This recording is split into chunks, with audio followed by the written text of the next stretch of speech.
రంగారెడ్డి జిల్లా రాజేంద్రనగర్ అత్తాపూర్లో హైకోర్టు ఆదేశాల మేరకు హైడ్రా తరహా కూల్చివేతలు చేపట్టారు. 400 కోట్ల రూపాయల విలువ చేసే 4 ఎకరా దేవాదాయ శాఖ భూమిలో వెలిసిన అక్రమ నిర్మాణాలను కూల్చివేశారు. దేవాదాయ శాఖ ఆధ్వర్యంలో భారీ పోలీస్ బందోబస్తు మధ్య కూల్చివేతలు కొనసాగుతున్నాయి. దాంతో స్థానికులకు అధికారులకు మధ్య తీవ్ర వాగ్వాదం చోటు చేసుకుంది. కోర్టులో కేసులు పెండింగ్ లో ఉండగా ఎలా కూల్చివేస్తారంటూ బాధితులు ఆగ్రహం వ్యక్తం చేశారు. జేసీబీలతో అక్రమంగా వెలిసినటువంటి షెడ్లను అధికారులు తొలగిస్తున్నారు.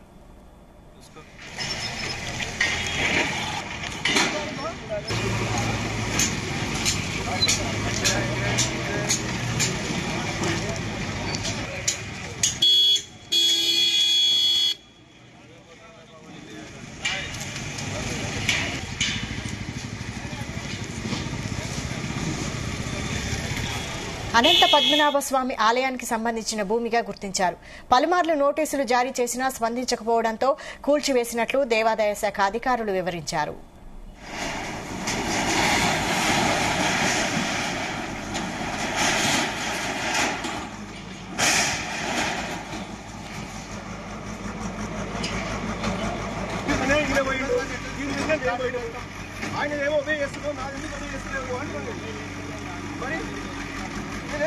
ఆపండి వరకు ఆపండి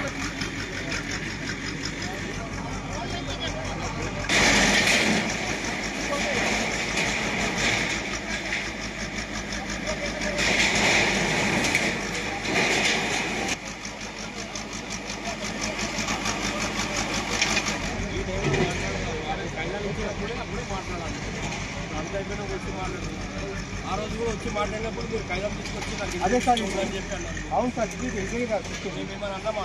అవును, వెళ్ళిపోయారు సార్, వెళ్ళిపోయారు.